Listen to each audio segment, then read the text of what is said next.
MKUltra was the secret CIA crash program to develop techniques to control the human mind. By the end of the Korean War, 70% of the 7,000 U.S. prisoners of war had signed confessions, 15% cooperated fully, and only 5% steadfastly refused confession or indoctrination. Professors Wolf and Hinkle submitted a secret report to Director of Central Intelligence Allen Dulles about communist methods of brainwashing that was the definitive work on the subject in 1953. It stated that no drugs or machines were used. Intense psychological pressure and human weakness were the key, beginning with solitary confinement. Guards constantly reminded the prisoner that he was totally cut off from outside support, ordered him to stand for long periods, dictated the positions allowed for sleep, waking him if he moved while sleeping, banned all outside stimuli such as books, conversation, or news of the outside world.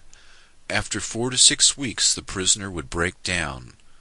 Quote, "He weeps, he mutters, and prays aloud in his cell."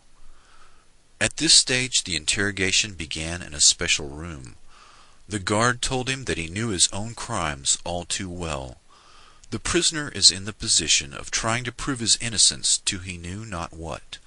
The interrogator and the prisoner bond in their shared ransacking of the captive's soul. As the interrogation proceeded, the prisoner realized that he could only end his ordeal with a full confession.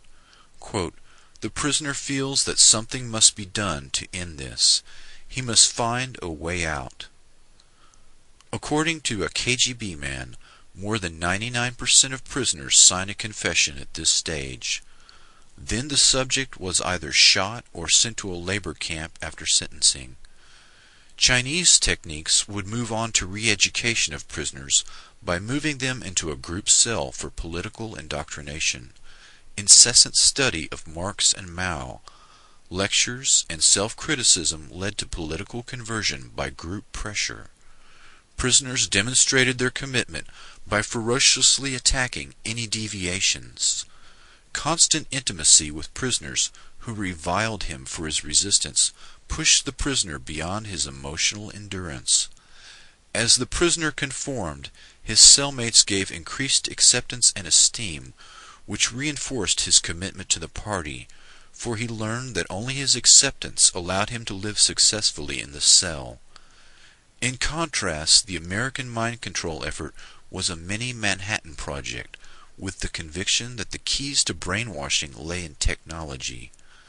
The agency's brainwashing experts gravitated to people in the mold of the brilliant and sometimes mad scientists, obsessed by the wonders of the brain. In 1953, CIA officer Richard Helms chose Dr. Sidney Gottlieb to run the technical service staff. The TSS, through the Office of Research and Development, was given the job of developing poisons to assassinate political opponents, truth serum drugs for interrogating spies, and hypnotic techniques to create unwitting double agents, couriers, and robot assassins. Dr. Gottlieb used Nazi scientists and their state-of-the-art mind control techniques that had been perfected in concentration camps using victims of the Holocaust. General Dwight D. Eisenhower gave his personal approval to exploit the work and research of the Nazis in the death camps. The German doctors were brought to the U.S. and went to work for Project Paperclip. These men were insulated against war crimes charges. The Nuremberg prosecutors were shocked that the U.S. authorities were using German doctors despite their criminal past.